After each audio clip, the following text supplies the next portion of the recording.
Meghan Markle is narcissistic, controlling and dominating as the Duchess of Windsor in the 1930s. That's according to one of the royal family's authorised biographers. That's Sally Bedell Smith, who has previously written biographies on Queen Elizabeth and King Charles. She has been comparing the Duchess of Sussex with Wallis Simpson and has said that both then and now an American woman came into the picture and changed the dynamic of the whole thing. American writer Smith also believes the Prince of Wales would feel a similar sense of betrayal towards his younger brother Harry, as King George VI felt towards his deceptive older brother Edward VIII when he abdicated the throne to marry a divorcee Wallis Simpson. Smith went on to draw parallels with Edward and Prince Harry too, finding comparisons in their weak demeanour and need for a domineering woman. And that might be slightly unfair, but there are kind of parallels that you can't help drawing between Wallis Simpson, the American divorcee, a forceful woman, quite domineering apparently, and the very weak husband, Edward VIII, who she controlled like a puppet, like a marionette. And what do we have with Meghan and Harry? A very powerful American divorcee who, shall we say, has got herself a reasonably weak man who goes around saying what Meghan wants, Meghan gets. So there are parallels here, and I think it's interesting. I just think it's a bit lazy of Sally Bedell Smith to draw the comparison. She's got a book to sell, yeah. But there's no surprise, right? Someone who has access to the royals and is team royal slagging off Meghan and Harry to sell her book. There's no surprise here, but I think it's very lazy to say, well, they're both North American, and they're both pushy, domineering women, and both men are weak. What evidence does she have of this? She doesn't know them that well. No, this is absolutely what writers do. They draw parallels, they draw interesting historical parallels. And actually, this isn't just another couple with, you know, a slightly weak, lily-livered man and then a strong, domineering woman. This is a man, like Edward, who left the royal family, who went to America. This is a hugely kind of perceptive parallel between the two. And the worst thing about it is that Meghan and Harry have social media to fuel their narcissism. So we see Meghan launching her brand. All of that. I mean, do you think Wallis Simpson wouldn't have done that if, you know, if she'd had the chance? I think it's just strange that... I mean, most people have got a Scooby-Doo Wallis too. I thought Wallis Simpson was a bloke until I was about 32. Yeah. The parallels are they're both American. End of. Yeah. And they both left the royal family. That's it. And Yeah, Harry by and the way, Edward. Wallis Simpson didn't want to marry Edward VIII. She was very happy with the affair, the other woman kind of angle.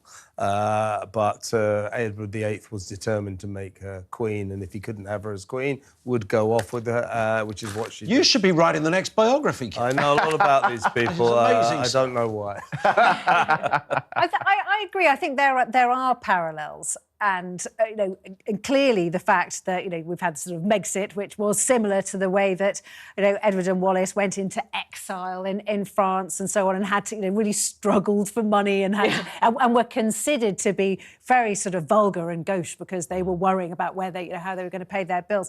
But I do find, I remember when Meghan first came along, people were like, oh, will she be Wallis Simpson? And that I really objected to, because Wallis Simpson was always such a sort of pantomime villain that I thought they were almost setting Meghan up for a fall. What do you think Meghan is? To be so, well, I know, and now we do have history repeating itself.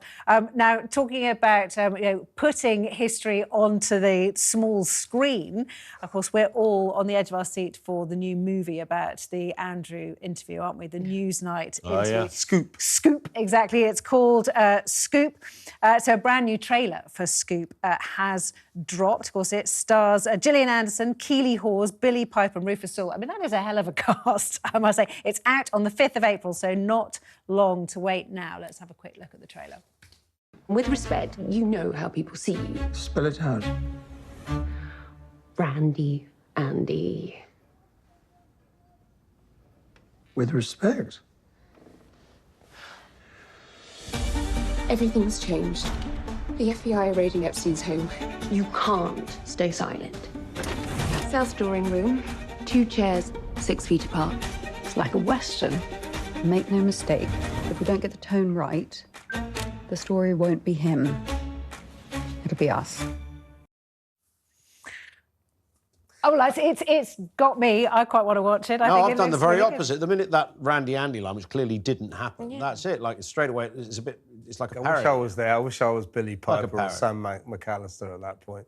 You know, with respect, I'm sorry, sir, I meant with total lack of respect. Yes, indeed. But it was never said. So we'll Probably need to not. ask Sam.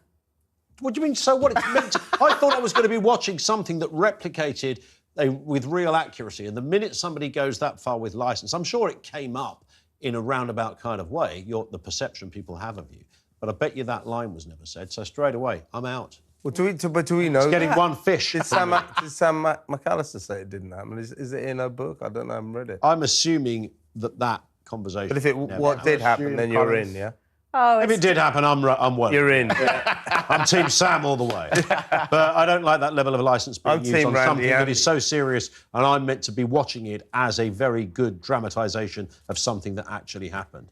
It is similar to The Crown, though, isn't it? In that way that The Crown took historical, significant moments and then made it into a drama. Yeah. And loads of those scenes, whole scenes in The Crown were I completely must stop fabricated. watching The Crown. I hope they were fabricated. Some of the ridiculous stuff that's. Well, there you go, you see. But this, we're led to believe this might be slightly more rooted in reality than The Crown. Let's hope so. Otherwise, from it that really line. won't be worth watching. Not from that line. And also quite cool to be played by Billy Piper. Just gotta put that out there. I bet. So yeah, that's Really? Why do you think that? Because I think she's. I remember in Doctor Right. Who. I disagree with you. No, I'm so upset. Kevin's disagreed joke, with me. While I go and wipe my tears away, I'll tell you what's coming up.